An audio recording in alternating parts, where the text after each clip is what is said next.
Welcome, one and all. Lemon Live at 5, the Don Lemon Show. We're so glad that you are here with us today, this evening. I'm trying to psych myself up so that I have some energy. Lots of you are waiting. I'm so glad that you are waiting and you're in the chat and you are talking to each other. That is what you call a community when you do that.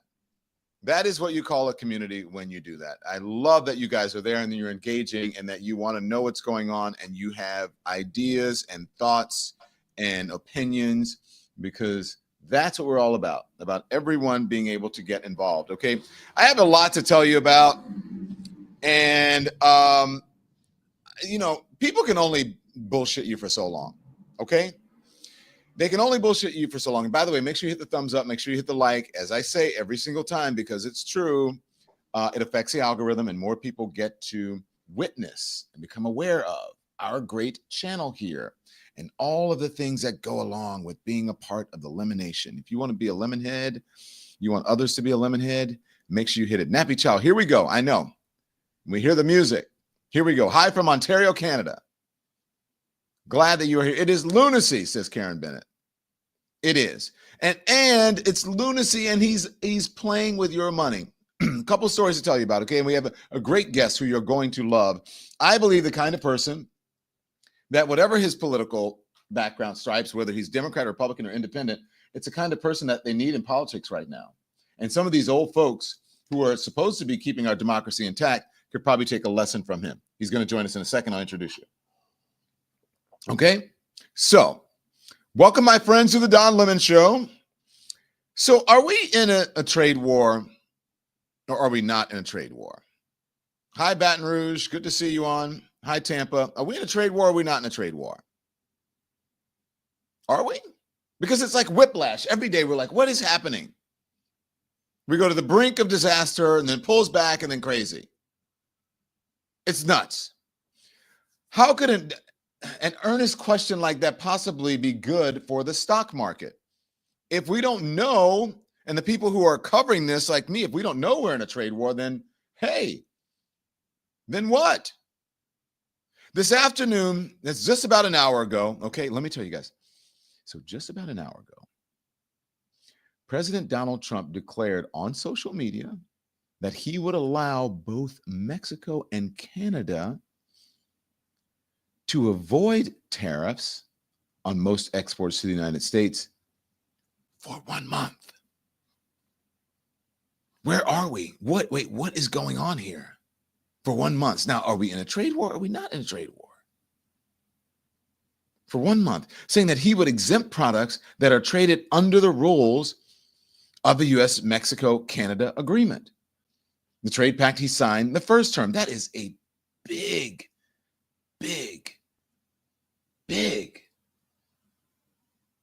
relenting of what he wanted. He reneged on what he wanted. Donald Trump blinked. He got played. The thumbnail says Donald Trump gets played. It should be Donald Trump plays himself, because he only has himself to blame on this. The move comes a day after he granted a 30-day reprieve to automakers. Again, backing off, blinking, who had complained that the president that his sweeping 25% tariffs would cause severe damage to U.S. car makers. Remember, pardon me, we played you a story or a report live of an automaker in real time saying this truck that the reporter is standing in front of went from 80,000 to 100,000 as soon as Donald Trump said, hey, we're going to enact tariffs on Canada. Right away, it went up $20,000. So what's up with this intense game of brinksmanship? Why is he toying with the North American economy? Why is he toying with your savings? Why is he toying with your 401k, your retirement, all of that? Why is he toying with it? Why is he doing it? His actions have done nothing but send the Dow Jones tumbling and to sow anxiety and confusion among industries that depend on trade with Canada and Mexico, which account for more than a quarter of U.S. imports and nearly a third of U.S. imports. The Dow, let's show the Dow, down today 420 points. Let me tell you the 5 days, okay? 5 days down 680 points. Month over month down 2,000 points. Now, it just sounds like numbers, but those numbers mean that's money. Think about it. That's your money, your hard-earned money that he's messing around, and it's going to get worse. And he's saying, hey, look, it's going to be bad. You're going to have to deal with some of the bad for a little bit. It's going to be tough. It's going to hurt for a little bit, but eventually it's going to make you better. Now, where have you heard that before? Take 2 of these. Take 1 of these. The snake oil salesman that tells you to take the medicine or to buy the snake oil from him that will make you better. That's what he's saying. He's selling you a load of BS. So we have a lot to discuss. We're going to discuss that. Also, we're going to talk about what is going on with the Democrats, okay? Democrats are utterly in disarray right now. 10, count them 10, mainly 8. I'll tell you why, because some of them were just voted presidents. Join with the GOP to censure Congressman Al Green. What the hell are we thinking? Why? I mean, we have so much to discuss tonight. I'm happy to be joined by this incredible guest who, if you don't know, you should know, and you will know, because I think he's extremely talented. He's a brilliant young man. And his name is Kahlil Greene, a 2-time Emmy-nominated Forbes 30 Under 30, recognized and Peabody Award-winning Gen Z historian. Notably, he's not related to Representative Al Green. Right? Are you related to Al Green? As far as I know, I'm not, but maybe I should do a genealogy test. Do you know the Al Green that, he got kicked out of the... yeah, I'm sure. You know what's going on. Kahlil, thank you for joining. As you're watching this, let me just ask you as a young person, as you're watching this, what are you thinking about the leadership in Washington right now, especially among those who are supposed to be, sort of the bulwark or the pushback or the bulwark between us and an economy that's going off or a country of democracy that is fading or going off a cliff? It's supposed to be protecting the democracy. The Democrats are. So what do you make of their strategy or what appears to be lack thereof? I feel like their strategy is just so weak. And as a young person who grew up, and the first time I ever was able to vote was under Trump's first administration, I grew up at a time where politics was very fiery, where the Republicans have been able to capture so much attention because they're bold and they take big action. And then to see the Democrats on the other side just holding up small signs, or that really corny, coordinated social media push where I think the opening line was "shit that ain't true." And they all gave a similar line about how Donald Trump was lying. All of it just comes across as really weak, really ineffective. And I think the only people that are giving young people hope at this time right now are people, of course, like Representative Al Green, but then the big names are Jasmine Crockett and AOC. I think they're really fiery. I think they're the future of the Democratic Party in terms of messaging and getting people riled up to fight against fascism. See what I told y'all? Brilliant young man. Thank you for sharing that. So we will get to that in just a moment. Let's talk about what I want to call the breaking news. And this is from NBC. We had it up. This article, Donald Trump walks back tariffs. Okay. And this is what's that. Can we put it up? There we go. Donald Trump walks back tariffs. I don't know if we can scroll through this because we had issues with this morning. If you can scroll through, please do. If not, okay, then we can't do it. But he walks back the tariffs. And here we go. Great. If you can make that larger because it appears to be working right now, so that I can read it, I would appreciate it. So the article says President Donald Trump on Thursday issued exemptions on tariffs for a wide range of goods coming into the U.S. from Mexico and Canada 2 days after putting in place sweeping 25% tariffs that rattle stock markets as businesses warned the move would increase prices for consumers. The exemption would apply to goods compliant with the North America Free Trade Agreement reached during Trump's first term and will last until April 2nd, when Trump plans another round of retaliatory tariffs on goods for a range of countries. Okay, so here's the thing. Nobody really knows because he says he's going to do something and then he does it, and then the market tanks and everything tanks, and then he pulls it back. About half of goods coming into the U.S. from Mexico would fall under the exemption, around 38% of the goods from Canada would qualify, said senior administration officials. That includes potash. Remember, we had the farmer on that talked to us about potash, which is used for fertilizer. So This is an indicator to me that he has no idea what he's doing. And this is all bluster, saber rattling, as they say. He believes it's a negotiation, something that he can hang over the heads of folks in other countries, of leaders of other countries. And they'll go, okay, Mr. Trump, we're going to back down. But it appears Mexico and Canada say, we're not going to back down. And they're on to him because all they have to do is pick up the phone and be nice to him and not really do anything and then promise that they will, okay, we'll put some troops at the border. There are already troops at the border. And by the way, these are things that had already been negotiated. And then Justin Trudeau coming out and saying this whole thing about fentanyl is BS. It's made up. And the reports show that fentanyl has very little, if nothing, to do with the fentanyl or supposed coming over the northern border is just non-existent. Mm-hmm. And the southern border, the amount of fentanyl, by the way, dropped dramatically in 2023. And guess who was president in 2023?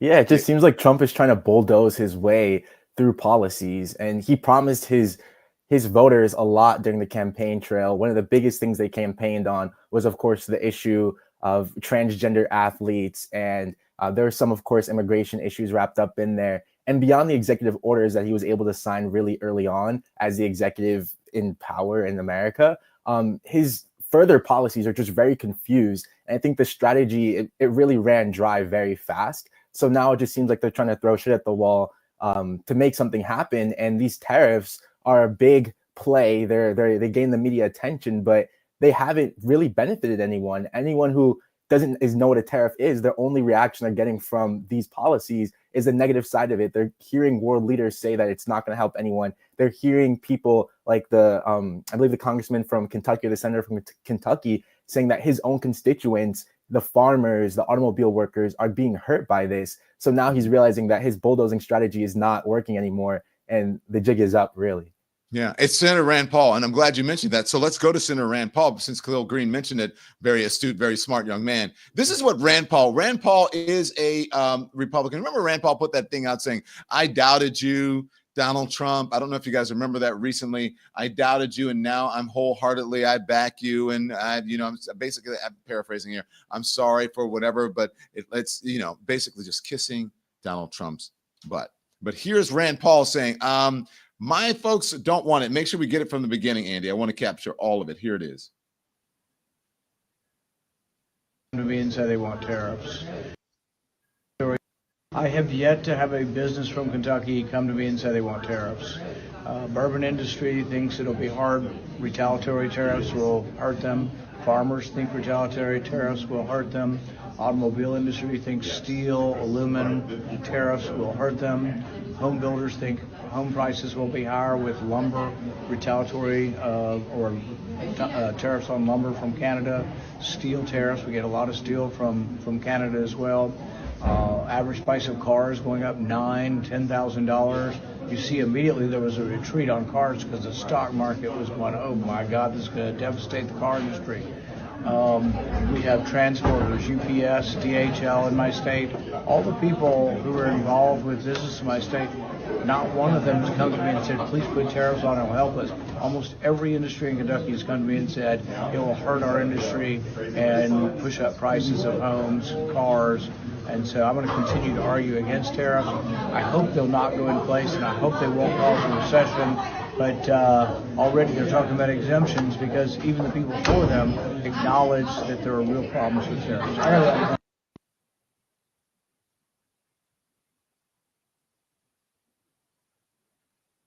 John, you're muted. Sorry about that. It's construction still. If it's construction in the building, I try to mute it so that people can hear it. So listen, that was Rand Paul just recently, today. Nervous about it. Now, this is Rand Paul, who has since become a MAGA supporter. This was on February 20th. Rand Paul went on and endorsed Donald Trump after the election. And he said, a few people may have noticed that I resisted an enthusiastic endorsement of Donald Trump during the election, but now I am amazed by the Trump cabinet, many of whom I would have picked. I love his message to the Ukrainian warmongers. And along with his Doge initiative shows, I was wrong to withhold my endorsement. That's what he declared in a tweet.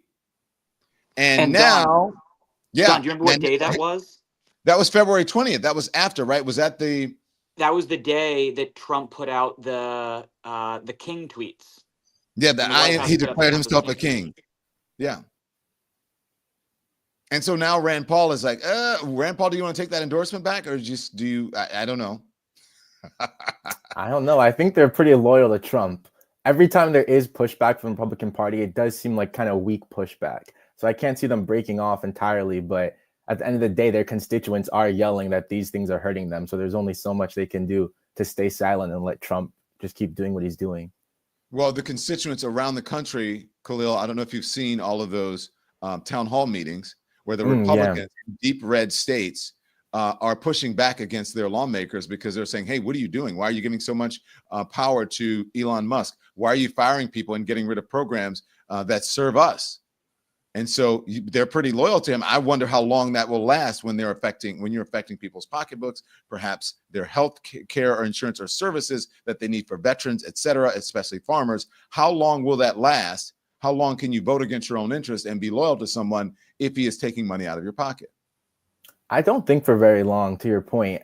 I especially like the Republican voter base, the working class.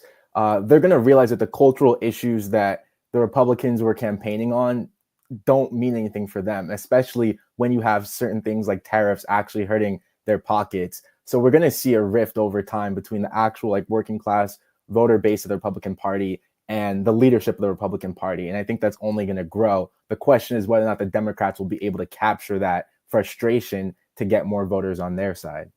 So they're going to try to, which is interesting to me because I said, I don't know, Peter, if you were able to find anything, to look back at Donald Trump's first economy as an indicator of what this economy would be like. Now he says my economy was the best, right?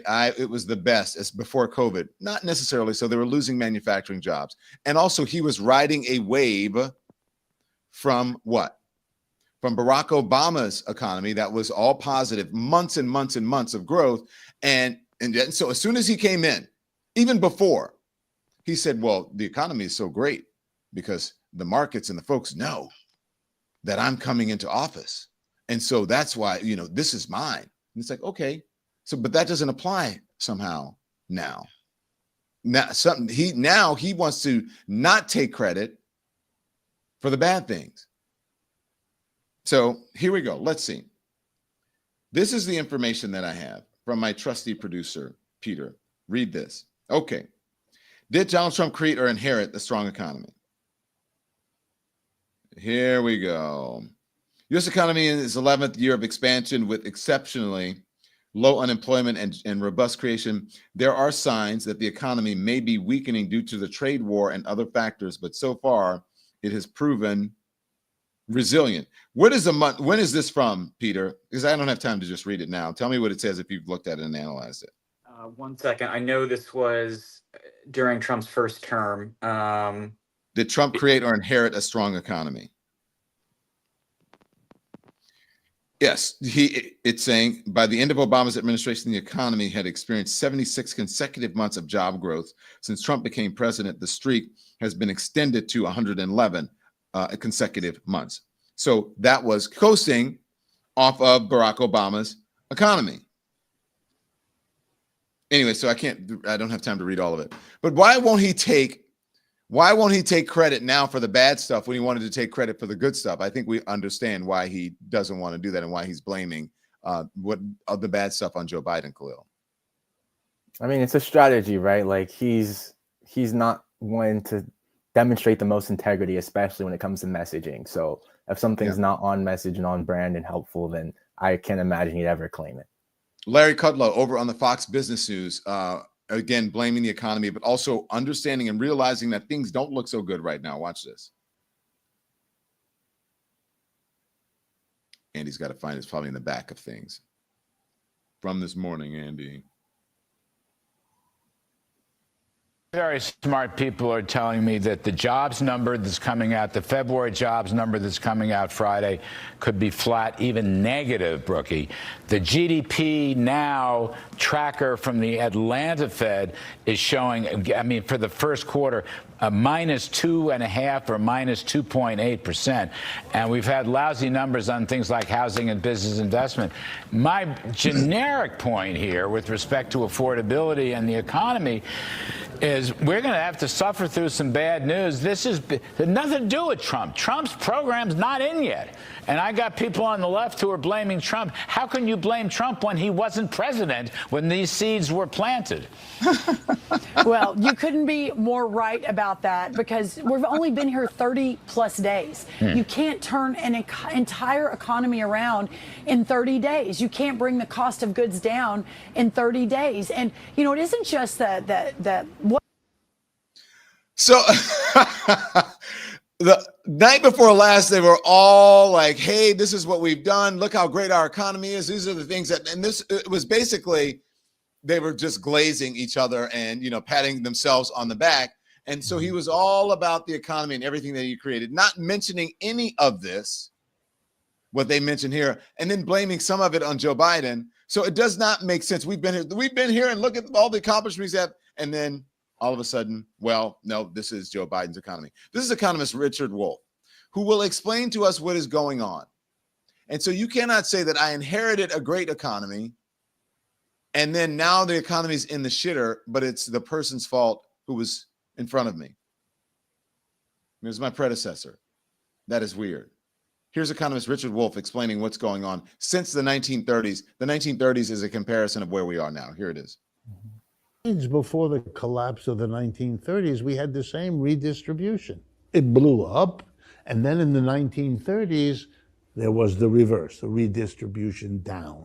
So what happened in the 1930s? Just remember our history. You taxed corporations and the rich in a way you hadn't before. And what did you do with the money?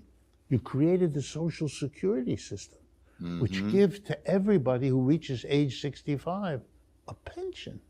We passed the first minimum wage in the United States in the 1930s. We passed unemployment compensation for the first time in American history in the 1930s.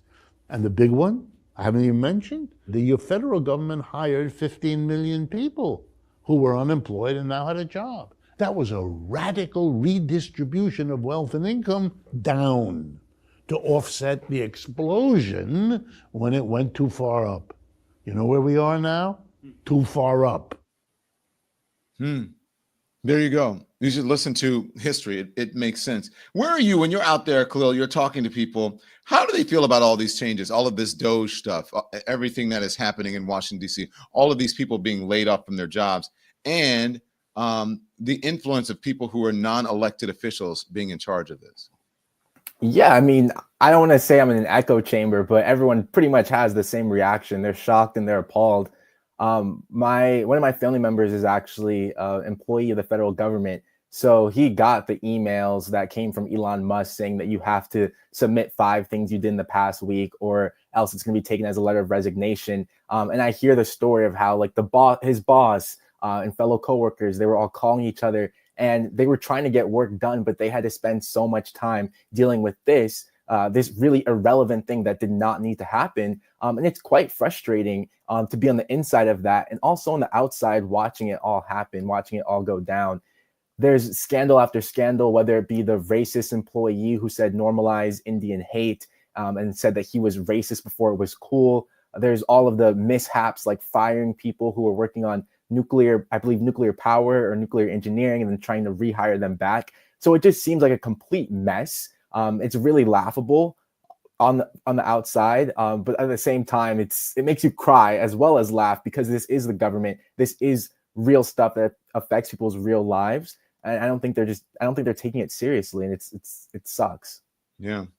Too bad the Doge boys or young men are not as smart and as talented as Kahlil Greene. Kahlil, we're going to talk about what you're doing in just a moment, but we're going to get to the headlines. Okay, let's talk about what the Democrats are doing, because folks. Al Green was censured today. Do we have the censure of him with them censoring him on the floor and what happened? This is Al Green. Of course, he got kicked out of the joint address to Congress the other night, the fake State of the Union, because he was trying to stand up for people who were losing Medicaid or possibly losing Medicaid and Medicare. Now, he stood up. Some folks didn't like that. I thought it was perfectly within his right to do it. And I think that's the kind of energy we need right now. Absolutely. And the Democrats just sort of sat there and let him be kicked out and didn't join him. And now let's talk about what they're doing now. So let's show, do we have him being kicked out or no? Yes, no, maybe 20 so. seconds. Stand by. And that's okay. We don't have to show him being kicked out. We've seen that enough. I thought we had it. So these are the statements there were 8 Democrats, really 10. He and one other Democrat voted present. The rest of the 8 voted to censure him. Jim Himes was one of them. And this is his statement on Al Green on the vote. He says, years ago, I voted to hold Joe Wilson accountable for yelling, "You lie" at Barack Obama. Today, I voted to censure Al Green for a larger disruption. Unlike Republicans, I believe that rules, accountability, and civility should not be torched, and certainly not just because the other side does so. If we cannot act with the principle and seriousness our nation deserves, our government will continue to devolve into a MAGA cesspool. I think that's weak, Kahlil. I think it's weak. It reminds me of that MLK quote that the Negro's greatest stumbling block in his stride toward freedom is not the Ku Klux Klaner or the White Citizens Council, but it's the white moderate who says, I agree with you with the goals you seek, but not in the methods of direct action that you take to get there. And this statement is just critiquing the actions that Representative Al Green took. And that's not helpful at all. Like, we are in a very important inflection point in American history, and we have to do everything we can to fight back. Man, they should listen to you. I'm glad to see someone his generation someone from his generation be this in tune. Yeah, look, and there are a lot of people who are this in tune from his generation. And let me just tell you, a lot of these folks who are from your generation, they need to be in charge. They need to put younger people in charge, younger people out front in the Democratic Party, because what the older folks are doing is just not really working, I believe. So that's what Jim Himes, and I think that is Green. That is very weak that he did that for Al Green. I just think it's terrible. I really do. David Axelrod, what did you want to say? I was just going to say, when you go on social media, there's a lot of clips of Al Green's demonstration all over social media. And the main comment that people are commenting on these videos is, why didn't more Democrats do this? Why wasn't it a whole crowd of them that got up and tried to disrupt and made some commotion and walked out? There's even clips from other countries where in the parliament or in the legislature, there are people who protest and others that stand up with them. So comparatively, the Democrats, they already seemed weak, but now there's so many examples of other people doing it right that they seem even weaker than they did before. Yeah. Point of clarification. It was 10 votes for censure, 2 votes present in addition. Okay. So there we go. We had a full screen this morning of who the votes were. If we can find that would be great. But in the meantime, as we do that, this is David Axelrod, who is over on the CNN. And this is what he had to say about Al Green. Watch. One thing to mine our differences. It's another thing to try and heal our differences. And that is, that's the difference between real leadership and political expediency. Would it have been healing to stand for Mark Fogel? Might have been. No, I agree. You are absolutely right. DJ Johnson. I will do what you will not. I will say, I think there were times when they should have risen. I think what Al Green did was despicable. No, David. No. Despicable is crazy. Despicable is a crazy way to describe it. What again? Give me the quote again that you said from Dr. King, right? If I can remember correctly, it's the Negro's greatest stumbling block is in its stride toward freedom. It's not the Ku Klux Klaner or the White Citizens Council, but the white moderate. The white moderate. And the reason he said that is because white moderates will often critique the modes of protests and the modes of demonstration more than they'll critique what's being protested. So people can lose their rights, marginalized groups can be targeted, immigrants can be brutalized, and none of that matters as much as condemning someone who protests in a very nonviolent way during the address. It's right up there with that quote about the soft bigotry of low expectations. It's on par with that. And yeah, it is the sort of white moderate That's really the problem. I like what you're doing. I want this for you, but I don't like the way that you're doing it. This is how we should do it. We should be more civil about it. We should be more respectable about it, perhaps more demure about it. Let's have some decorum. And right now, we're not in a place for decorum. That's not where we are right now. So David Axelrod, who I know, and I really like him, but David, you are wrong. David Axelrod is just plain wrong. Thank you very much, Beth Collier. And all the other folks as well are just plain wrong. Let me play this for you because I think it's cringe. I don't want to influence you. This is Mark Lamont Hill. It says it's a full screen, but it's not a full screen. I think it's actually a video of them. Let's play it. By its adoption of House Resolution 189, the House has resolved that Representative Al Green be censured, that Representative Al Green forthwith present himself in the well of the House of Representatives for the pronouncement of censure, and that Representative Al Green be censured with public reading of this resolution by the Speaker.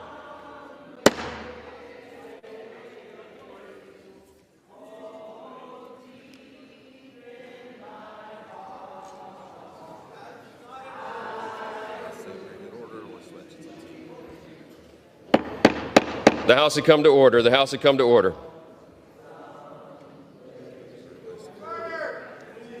What's it? Okay. So they are standing in the well, singing "We Shall Overcome."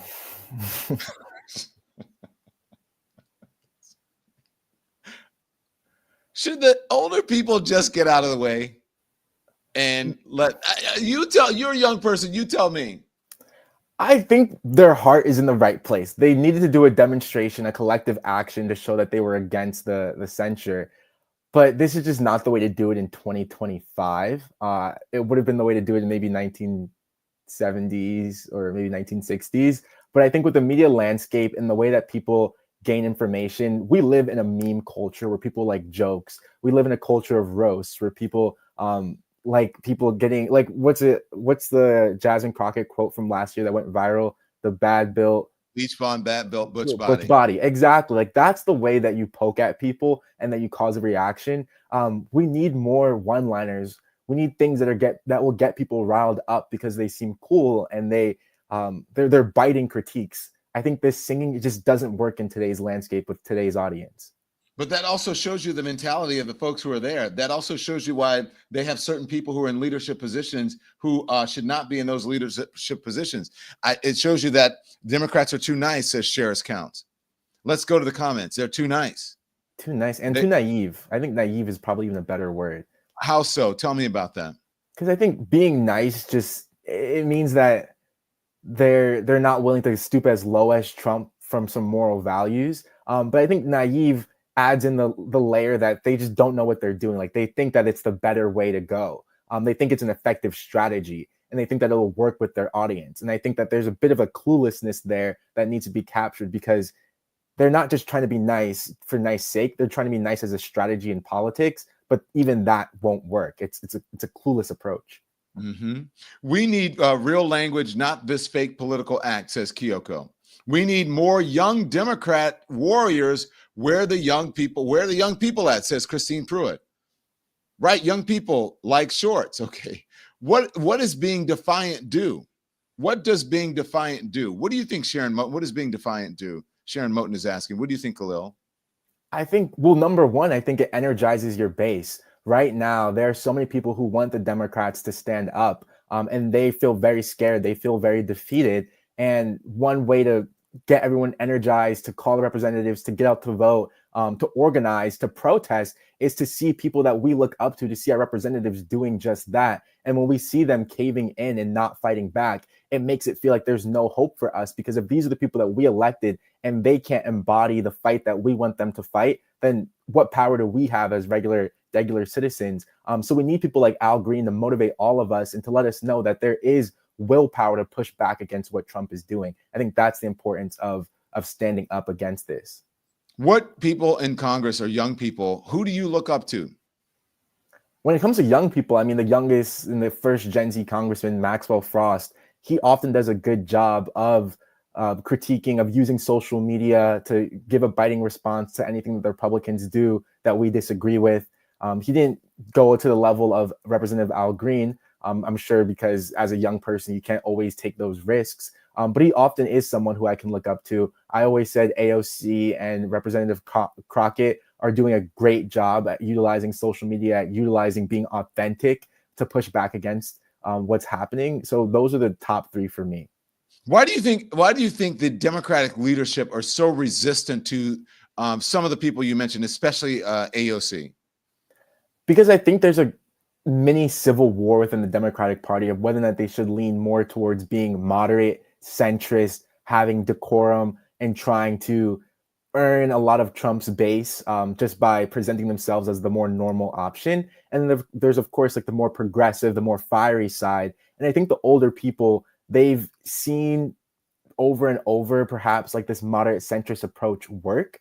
And it works for them. Like they are moderate, they are centrist, so it's more natural for them. And anything that goes against that is just too foreign. They don't want to take those risks. So they always revert back to it. They tried to do it with Representative Harris this past election season by making her present more moderate and more centrist when she was actually one of the most progressive senators in terms of her votes. And I think it's a strategy that they believe will work, but it's insanity at this point because they say if you keep doing the same thing over and over, expecting a different result, then it makes you insane. So they need to try this new thing with younger, more fiery progressives. That is a definition of insanity, doing something over and over and expecting a different result, doing the same thing over and over and expecting a different result. Do you think the Democrats are selling a product that people don't want to buy because you said they won't lean into the more progressive side of their party? Do you think if they did, with some of the issues that the progressives want, because younger people tend to want those sort of progressive issues. And that doesn't mean this whole idea of being woke and all of that and language, but are they selling a product? And do they need to, come up with better ideas, sell better ideas and sell a better product to Democrats, to the folks on the left in order for them to recover or regain at least some power? I think they do need to sell a better product, but before they even worry about like the product and the platforms that they're selling, I think they need to just change their entire sales pitch. They need to hire a new marketing team, a new sales team, and meet people where they're at. I believe Governor Gavin Newsom is starting a podcast. There's a bit of controversy, and I have my critiques of that, but I do think it's in the right direction and his heart's in the right place, that the Democrats need to flood the zone, if you will, on podcasts, on social media, with people who know how to speak the language of young people like Representative AOC and Jasmine Crockett and Maxwell Frost. So they need to the how is really important. And then the what they're delivering, that's of course something that will always be contentious because there's a lot of progressive policy, especially around the economy, that people really favor. But when it gets into social issues, it can be a mixed bag where it seems like because of the Republican messaging, trans issues and trans rights are not as popular as, for example, like racial justice. So it's a little bit of a mix and match when it comes to the social side, but in terms of economic policy, progressive policy around there, they definitely need to get on board with a lot of the younger, more fiery people. Bella Italian is saying in the comments, we need 100 more Jasmine Crockett's. Absolutely. Doretha Horace says Trump more marketable than any Dem right now.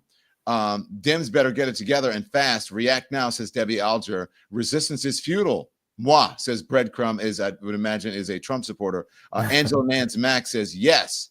So I'm glad you mentioned Gavin Newsom, because Gavin Newsom has started a new podcast, and it's a podcast, and we put the full screen up.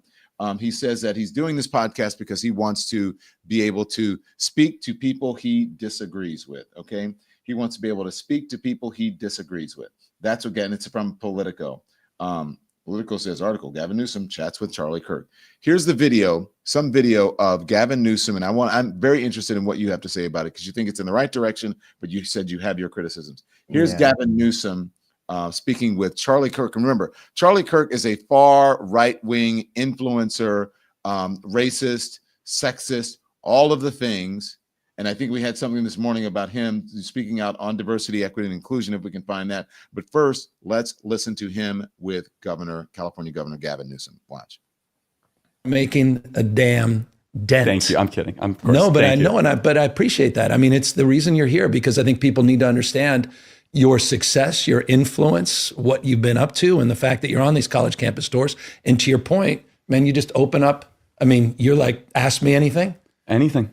Challenge me. challenge me, whatever. When did this whole thing, when did you start putting this together? I've been at this for 13 years, and it's been a wild movement, really accelerated once President Trump kind of came on the scene. Right around, I'd say 2021, we had a goal. Could we move the youth vote 10 points over 10 years? And it was literally you sat down and put that numerical together. Yeah, like, can we move it 10 points over 10 years?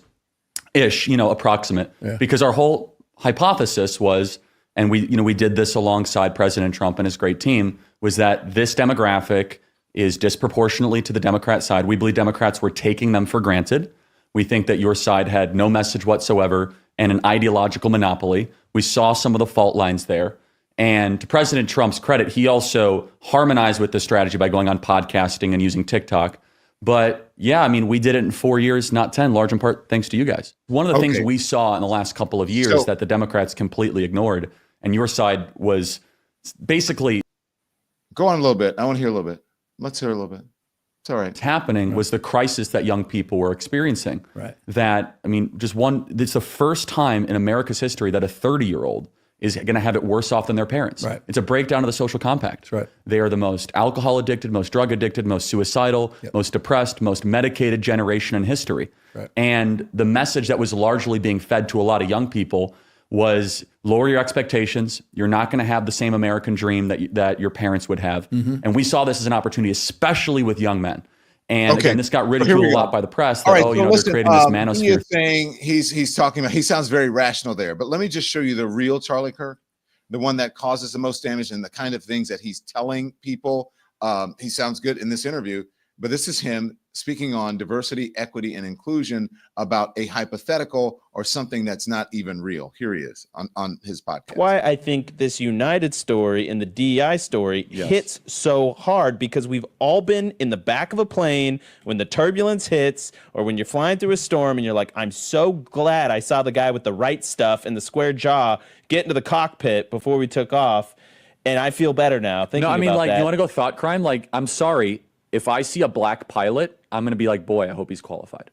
Well, that's the you wouldn't have done that. You wouldn't have. You wouldn't have done that before. That's not an immediate. No, you wouldn't have done that before. That's not who I am. That's not what I believe. It is the reality the left has created. So that is Charlie Kirk, right? If you see, that's not who I am. That's not what I believe. But yet, if it's not who you are and it's not what you believe, then why would you even think that or say it? Because it wouldn't cross your mind. Do you understand that part is not logical, Kahlil?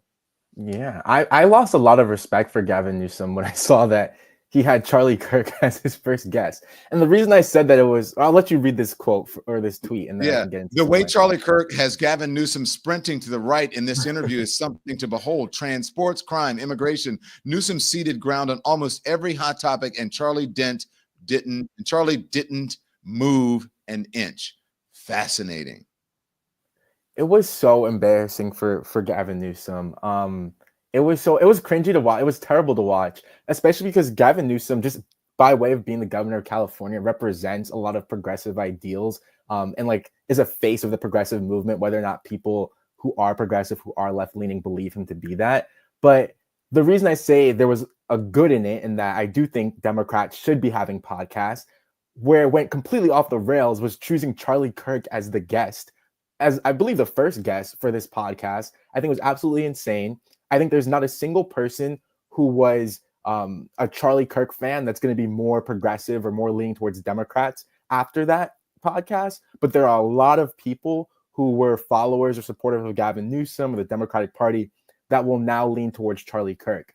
He could have had someone like Hassan Piker, who's actually progressive and left-leaning, supports Democrats more than other parties, as someone who's a young male who's captured the attention and has created an empire of political commentary. But he chose the far-right person, and which is really weird and also really ineffective for whatever his goals might have been. Assuming his goals are to increase the popularity of the Democratic Party and Democratic policy, he absolutely did not do that. He just gave Charlie Kirk a platform, evangelize more people to come to the far right, because he kind of baited switch them by being super rational in this. And then someone's going to see this and be like, oh, I don't know who Charlie Kirk is. They're going to click his video, and then they're going to turn into a far right Trump supporter. So there was no benefit to the Democratic Party by having Charlie Kirk as a guest on Gavin Newsom's podcast, in my opinion. Well, thank you very much for that, because Reese Colbert agreed with you 100%, except she was a bit fiery in her criticism with the governor of California. So, Kahlil, you're old enough to hear these words. I hope, if not, cover your ears. Here it Yeah, I'm is. 24. I'm not even going to ask you why the fuck you decided to have Charlie punk-ass Kirk as your first guest on your little raggedy-ass podcast. It's very clear that where the battle lines are drawn, your ass is the ops. We see what you're doing. I'm people what you're doing, trying to be Elon Musk Jr., return to work shit. Now you got Charlie Kirk on your motherfucking podcast. And I know the gaslighting y'all gonna try to play, oh, well, we gotta talk to the other side. Bitch, you don't have to platform a motherfucking piece of shit like Charlie Kirk. You don't have to do that. And then you sit up here kicking with him and normalizing him, talking about how people in your family are fans of his. And you co-signing half the shit this motherfucker is saying? That shit's disgraceful. But you know what? We see you. We see you. And we got long memories, honey. I know that Donald Trump and all the motherfuckers doing all kind of shit. Don't think we're going to forget. And I know that y'all probably think that you're going to put New Hampshire and Iowa and all the white states back to the front of the bus and put the black states in the back of the bus. And so it won't make a difference. But go ahead and throw your motherfucking lot in with the Charlie Kirks, the Joe Rogan, and Elon Musk fans and see how the fuck that gets your ass to the goddamn White House in 2028. It seems to be that you really believe that that's the path to the White House, even though we haven't seen that for a Democrat in how many decades. There's no room in a coalition for Charlie Kirk and the blacks. And you've chosen a side. Wow. What do you say to that? A round of applause to start out with, because I think that's a very biting critique that's necessary. It's just an insane decision. I think it also makes it obvious that I think that he's going to run in 2028. There's no other reason that anyone would do that. So it's almost like a negative hit to the campaign before it even starts, an unforced error, if you will. So I can't respect Gavin Newsom anymore. Do you think that a lot of politicians, when they either have approval rating problems or they're trying to launch something or they need to pivot and rejigger their careers, or if they're going to do a soft launch of a presidency, why do they always go to the right? Why do they always try to embrace the right, or MAGA, or Donald Trump, like Mayor Eric Adams is doing here in New York? What is that? Because the Republicans don't move to the left. They just keep going further right. I think being on the right is an easier path to presidency, generally speaking, just in American politics, because the tactics that they use are anti-intellectual tactics. They're the easy way. You find a small group of people that can't defend themselves, you bash and berate them, you make them the boogeyman, whether it's trans people or undocumented immigrants. And then if you get enough people pissed off and angry, then you have the votes that you need. And I think from my perspective, a lot of progressive movements are about educating people about the issues in society and undoing certain premises and beliefs that people may have about race or class, and trying to get people to be more together and unified and look out for the other person and support things like welfare, because people have harder lives. And I think creating that empathy is much harder to do. So the easy way out is to turn more to the right and to adapt these really harmful and hateful tactics to get ahead. And you saw, I think I actually wrote this is not super Gen Z, and I wasn't alive during the 90s, but I wrote my thesis in college on Bill Clinton's presidential campaign and how it came after the tough on crime era of the 80s, and how Democrats looked weak on crime over and over. And I believe it was the Willie Horton commercial where the Republicans kept showing that Democratic policies were getting people killed. So what Bill Clinton did is he went even further right than most Republicans on crime policy. And that led to a series of events that created the need for the Black Lives Matter movement, because the prison system in America is so messed up. So I think Democrats are just trying to choose some are trying to choose the easy way out by turning on their own marginalized communities that are looking towards them for support. Well, that was a crime bill that Hillary Clinton was, so even though she was the first lady then, but that Bill Clinton and Joe Biden were so criticized for, right? That put a lot of people, especially Black men and black women, in jail. And then you have families that did not have, that lost fathers and mothers because of these overly aggressive drug policies, etc. The folks in the neighborhoods, or in the hoods, so to speak, right, in the Black neighborhoods, they were getting harsh sentences for crack, while white collar or white people who were using cocaine did not get such hard sentences. And it is a very, very similar drug and a very similar offense, but just different ways of policing that and also adjudicating that issue. Absolutely. And you see it time and time again. I mean, Biden himself, of course, he was the legislator who pushed that bill, and in a lot of spaces and a lot of topics, whether it's geopolitics or domestic crime policy, went further right over and over and over again. And they seem to think that it'll work again. So we'll see. It seems to me that there's so much material out there, and the Democrats have so many things that they can push back on and make the American people aware of. Because I believe, and look, I think that the Donald Trump saying today, putting out a thing saying that wanting his the people who are in charge of certain departments and certain institutions to know that they were in charge of their own departments and institutions, right? The president convened his cabinet and Elon Musk in person this afternoon to send a clear message. You're in charge of your departments, not Elon Musk. Two things here, okay? So I believe that that's true, obviously, that he did it. But also, I think he did it for a reason. Number one, I think after that, joint address, that fake State of the Union the other night, I think the lawyer said, hey, you just said Elon Musk is in charge or the head of Doge when we have been fighting in court that he is not. And we've been saying someone else is, and that he is only an advisor to you. So I think, number one, it was clean up on aisle 4, but also people are pushing back. Even Republicans who are in Washington are pushing back. And I think the American people are pushing back. And I believe that there is some polling somewhere that shows him that Doge is a drag on Donald Trump's approval rating. That's what I think. Yeah, there's going to be a huge, I think many waves of disillusionment that hit Trump's voter base, the MAGA people.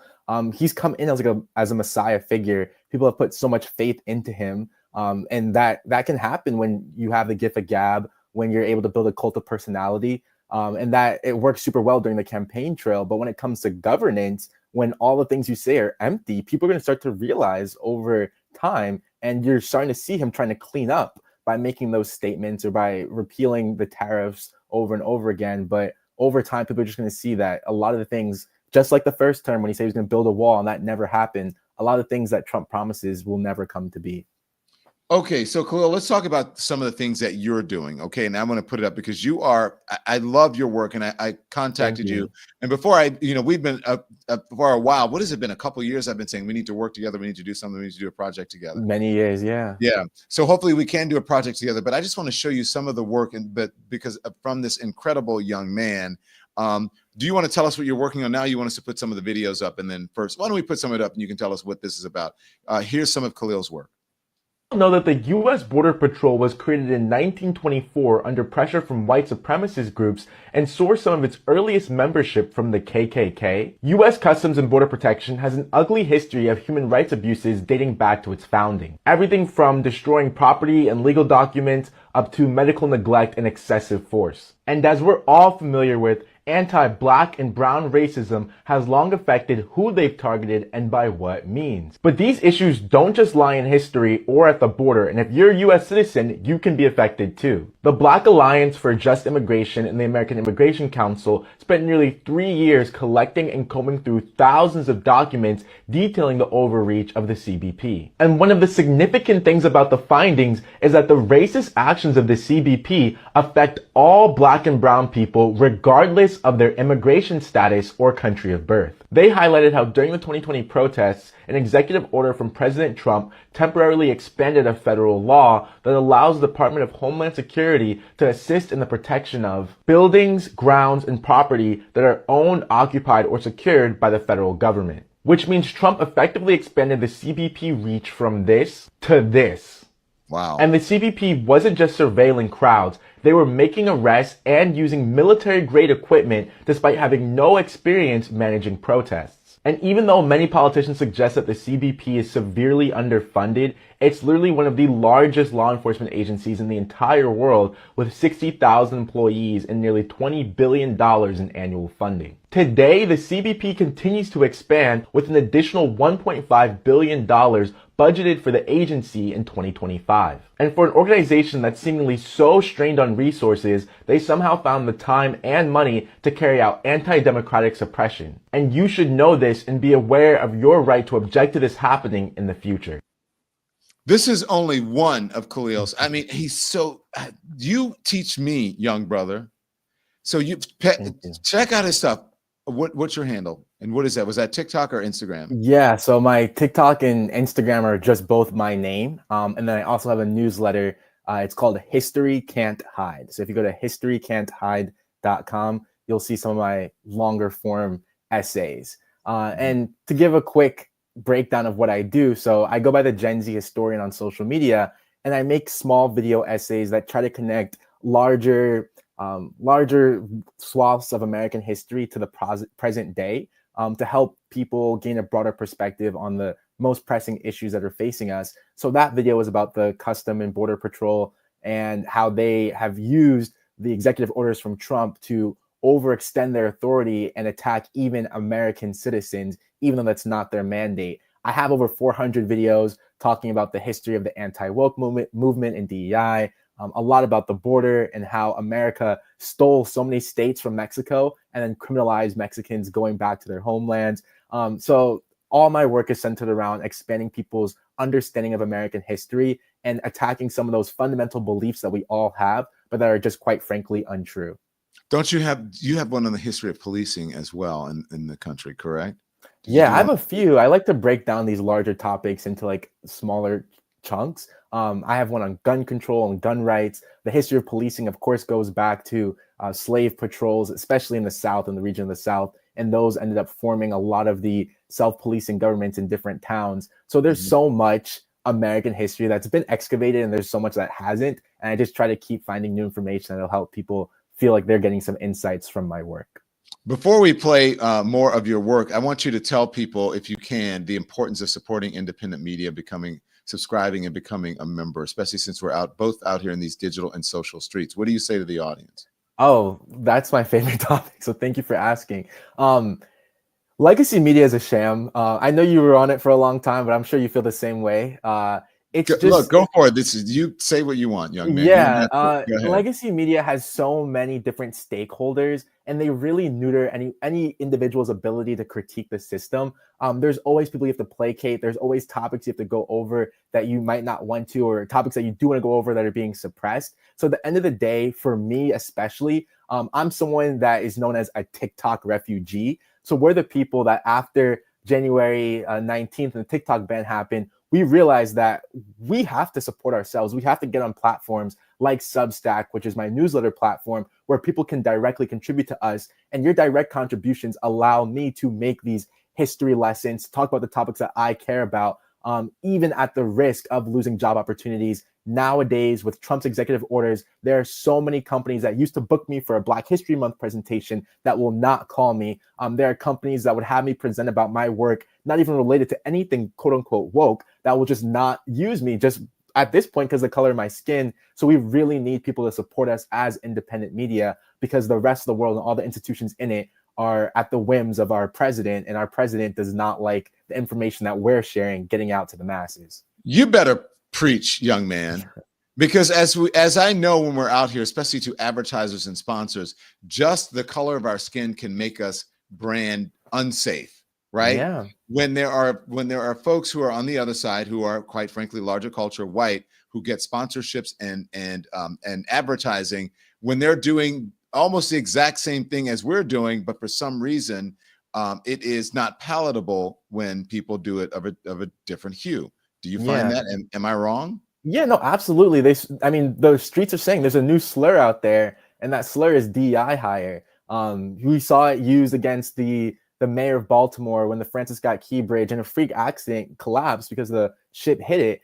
There's people calling him a DEI hire. When the helicopter and the plane collided, there was all this rhetoric from even the president himself saying that there was some DEI hire behind the incident that happened. And just by way of being Black, by way of having identity that's not a white male, right now I get on my comments this slur of DEI hire, and it just is another way of saying that because of your skin color, we being racist people don't see you as qualified to do the job that you're doing. And it's terrible, but it's here again, and we have to fight these battles all over. What do you teach people about Black history? Because I'm sure you have it there. It's American history, and they're trying not to get it taught. And by the way, make sure you hit the thumbs up, like, subscribe. This subscribe button is just below the Don Lemon logo on the bottom right of the screen. And if you become a member, it's very reasonable. Become a member of the channel to keep us streaming and keep us independent and free of corporate influence. So what do you do, Kahlil? Do you talk about the issue that I mentioned? Yeah, and I'd say a lot of my work actually revolves around issues in American history. So uncovering injustices that have happened as opposed to just general history lessons. And one thing that I feel like I have to do right now more than ever before is try to tie the gap between the 1960s and today in terms of how racism evolved. Because right now, what the Republican Party and the MAGA movement is trying to do, they're trying to say that everything ended in 1968, that there's no more racism, that anything related to DEI or equity is actually reverse racism because you're overcorrecting. And I think that that's a lie. That's a bold-faced lie. And it takes lying with statistics. It takes really indoctrinating people from their young age to get them to believe that. But Republicans are doing that. The American school system has been doing that for so long. So I find that it's my job to explain that in the same way that we're seeing the backlash to 2020 and the George Floyd movement with all of this anti-DEI, anti-woke policies and legislation, that same thing happened after the civil rights movement in the 1960s,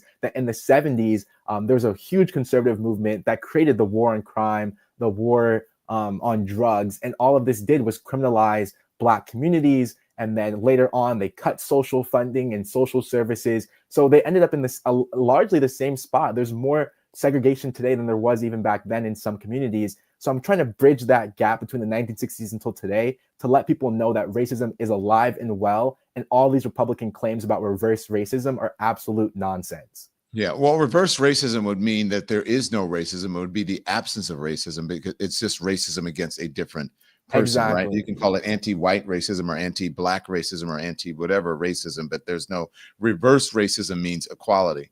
Kahlil, we're going to put this one up, and I want to know what this is another one. What is this one that is in the queue now? Do you know what this one is about that we have? Oh, yeah. I just let it play. Would you trust these doctors with your life, considering their college admission standards are lower? So I'll always be amazed about how the idea of being undeserving of opportunities and aggressively mediocre became something attributed to Black people. Like, if anything, he should be asking, do you trust all the white professionals who got into college through legacy status because their parents or grandparents went to those same schools when it was literally illegal for anyone else to do so? Because in 2019, 43% of white students at Harvard, that's nearly half of them, were either legacy athletes or related to donors or staff. And while we're at it, would he trust all the white people who get hired to jobs just because a close friend or family member are able to pull strings behind the scenes? Because in a study done by a professor of management and global business at Rutgers University, nearly every single white person reported that 70% of the jobs they had throughout their life were obtained because of some kind of edge, like a close friend or family member that could exert influence on hiring decisions. And last but not least, but what does he think about all those white kids whose parents paid for them to attend private schools where they got handheld through K-12 education, and then the schools used their networks to usher them into elite colleges regardless of merit or academic performance? Among the millions of students enrolled in K-12 private schools in at least the fall of 2019, 66% were white and just 9% were Black. And in a study done for over a 60-year period, students from elite private feeder schools consistently performed worse than other students in college classrooms. So if you're going to be ignorant enough to make up fictional reasons why Black people aren't qualified for a position, you should at least talk about the very real cheat codes that white people disproportionately take advantage of to unfairly get both educational and professional opportunities in life. But what do y'all think? Let me know in the comments and follow for more. How does it feel? You're smiling watching yourself. Why? Yeah, I haven't seen that video in a while, but I like it. Like, I'm watching it almost as an audience member. I'm like, oh, those are really good points because I wrote them so far back. But the reason I made that video actually is it's to the point that I was saying that there's this premise that reverse racism by way of being racist towards white people through DEI exists, but it's just not true. Like, there are so many studies that show that white Americans in these job positions have so many advantages just by way of the color of their skin, networks that they're in, largely because of the history of the United States. And when you present these facts out there, you can't counter them. Like, they exist, they're true. So what I was doing in that video is I was responding to a white creator who saw a room full of black doctors and tried to make it seem like that because of affirmative action, they weren't qualified. So I rebutted that with all of the data that showed that if there's any assumption of people being not qualified, it should go towards, I don't think it should be universal, but if it existed, it should go towards white Americans, not black Americans. Interesting. Kahlil, what are you working on? Right now, once again, the biggest thing is a newsletter. It's fun because I get to actually write out my thoughts and give longer form takes. That newsletter is at historycan'thide.com. historycan'thide.com. That's one thing. I also released a project recently with a big brand, National Geographic, where I'm talking about the hidden history of the United States. We go from 1492 to about the early 1900s and share shocking stories of injustice in American history. And there's so many conferences and showcases that I get to do throughout the year at schools. So if you follow me on Instagram or you follow my newsletter, I might be hosting an event in a community center near you, you, Don Lemon, or you, whoever's watching. So feel free to stick along for the ride. I'm so glad we had this time together. That went right over your head, right? Did it? Just to I didn't get the reference.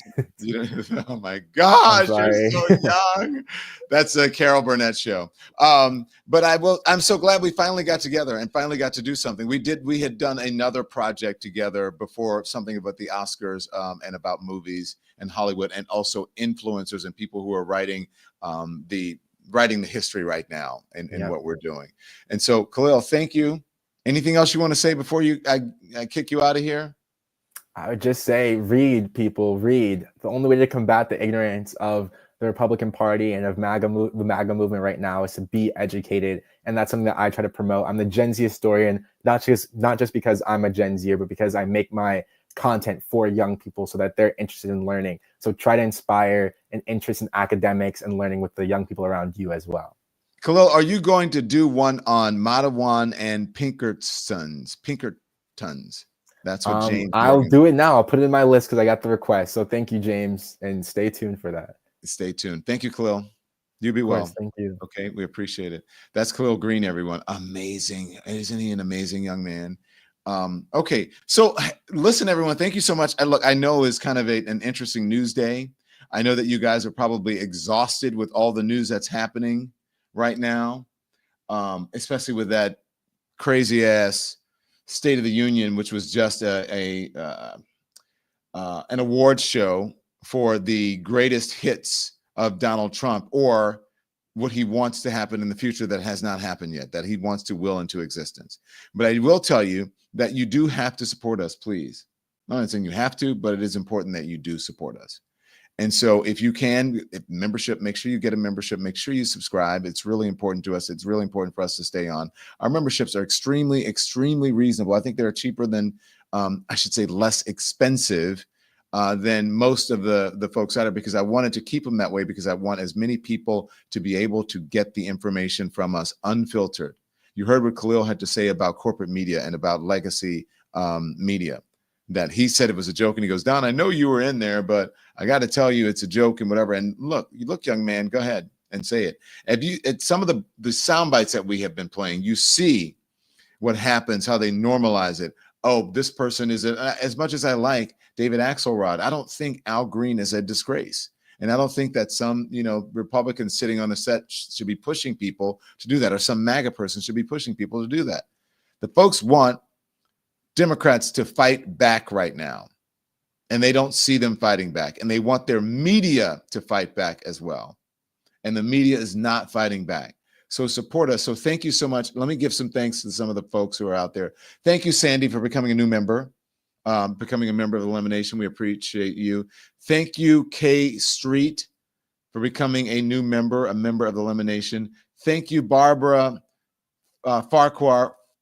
Is it Farquhar for becoming Fakuhar for becoming a member of Elimination. And there were others that we put up earlier, becoming members of Elimination. It's really important to us. So thank you so much. By the way, we have a members only stream. If you are a member of Elimination, depending on the tier, I think it is what, the Lemon Heads? Which tier gets to be? Lemon Heads and Lemon Legends will be Lemon able to Heads. members only stream. Yeah, and then we can talk about everything that we need to talk about. Then we can be And more you should open be about it. redirected right after this. Yeah, and if you stay on, you will be redirected right after it. But I always welcome it. There are lots of folks. Thank you, Candy Murray, for becoming. Thank you, Annette, for becoming a member of Elimination.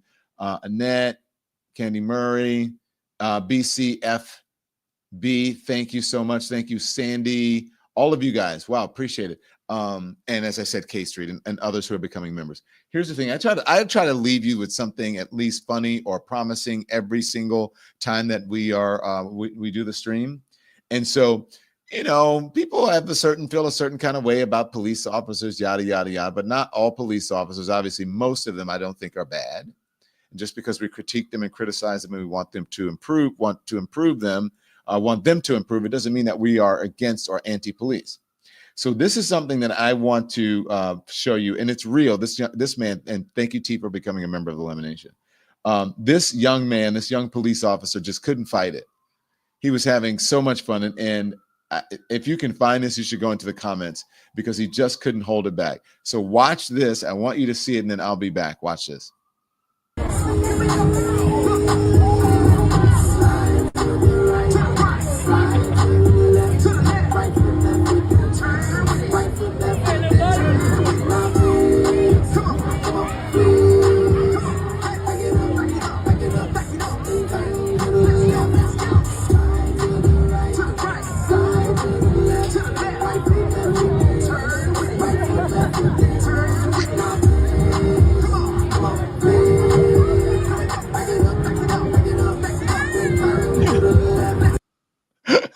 Don't fight it, bro.